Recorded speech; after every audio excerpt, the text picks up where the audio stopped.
2. Hola, público de producción, no sé qué. La jefa, este es el segundo show que sé. Edgar Canela está pasando. Hoy, chicos, por favor, hoy miren espectacular en la nueva película de Nick. Hoy da, así que se espera. Y mira InSATKM, se viene el capítulo viene. Bueno, Y la segunda temporada. ya saben que tienen que votar quién es la más graciosa. También voten quién es la más linda. Bueno, sabemos que este es nuestro amigo. Él tiene la cámara, por eso nos obliga a hacer estas cosas. Pero no importa. Canela siempre juega con el perro. Se pueden llevar a cruzar, pero...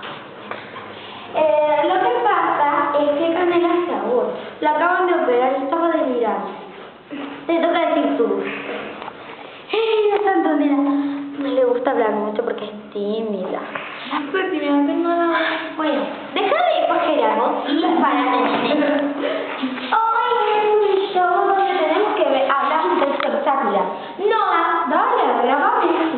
Noah de la Fam es un chico tan lindo. ¿Quién? Nadie es más lindo que Joe Jonas, ya garantizo. Y Victoria Jackson, la que hace de Lola, Soy 101, déjame. Soy 101, es la que hace de protagonista en Espectacular. Espectacular. No de la... ¡Ay, eso no! Canta también. Canela, bájate de ahí. Ven acá. No.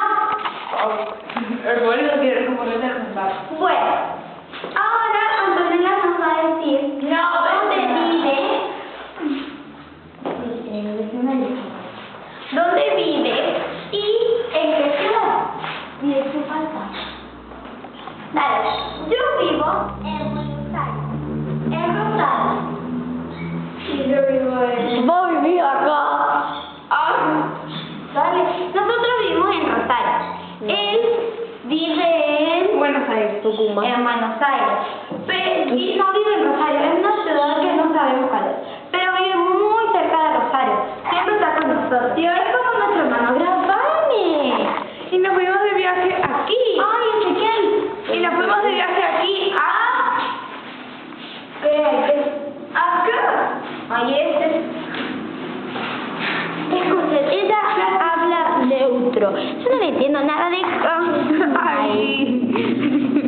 Somos súper cooles porque grabamos y vamos a bailar después. Shut up. Voten en www.ais.blogspot.com. ¿Viste?